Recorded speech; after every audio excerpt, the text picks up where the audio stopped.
আসসালামু আলাইকুম। আজকে দেখাবো আপনাদের ঘরের ভিতরে শাক চাষ করা, কিভাবে ঘরের ভিতরে শাক চাষ করে। এই দেখেন কত সুন্দর করে ঘরের ভিতরে লাল শাক চাষ করেছে, খুব সুন্দর হয়েছে, কত সুন্দরভাবে করেছে। এইখানে আরও আছে সাদা শাক। এই ঘরে সাদা মানুষরা থাকে, ওই ঘরে লাল মানুষ থাকে।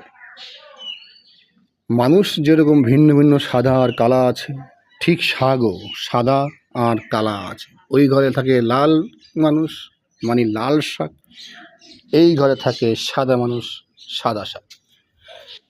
এইখানে আরও দেখেন, এই রুমেও লাল মানুষ থাকে, লাল শাক থাকে। এই রুমেও লাল শাক থাকে।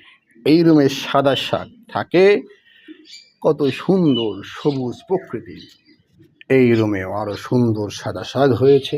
ওই দেখেন সাদা শাক তুলছে একজন কৃষক, খুব সুন্দর করে। সে আজকে এই শাক বিক্রি করবে। হ্যালো ভাই, ও আপনার মুখে তো দেখা যাচ্ছে বড়টা লাঠি ঢুকানো আছে, আপনি কথা বলতে পারবেন? হ্যাঁ, আপনার মুখে তো বিশাল এক লাঠি ঢুকানো আছে। লাঠি বের করছেন আপনি? আপনি তাকে একটু কথা বলেন 2 মিনিট।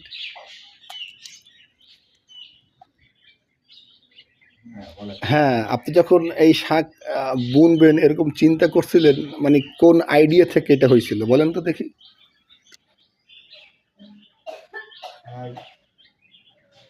ঘর দিতে দেরি হচ্ছে তো ভাবলাম যে জায়গা পড়ে আছে, শাক আনে বুনি, এই যে বললাম হয়ে গেল। হ্যাঁ, তাহলে শাক বুনবেন ঠিক আছে, কিন্তু লাল শাক আর সাদা শাক, মানে লাল মানুষ আর সাদা মানুষ, আপনি এরকম মিলিয়ে কিভাবে বুনলেন একটু বলেন তো? লাল শাক আর সাদা শাকের চাহিদা ভালো, মানুষ খায় বেশি। এটা হলো নাম পুষ্টি শাক, সবুজ শাক, পুষ্টিকর শাক। হ্যাঁ, এই শাকটার নাম কি মূলত? সবুজ শাক, সবুজ শাক, নামই সবুজ শাক। সবুজ শাক। সুন্দর হয়েছে। আর লাল শাক দেখলাম, ওইটাকে অরিজিনাল লাল শাক, এটা লাল শাক, একদম দেশি খাঁটি লাল শাক, তাই না? ওটার ভিতরে অনেক পুষ্টি আছে, তাই তো? যে খাবে সে পুষ্টিতে ভরে যাবে। থ্যাংক ইউ, আপনাকে অসংখ্য ধন্যবাদ।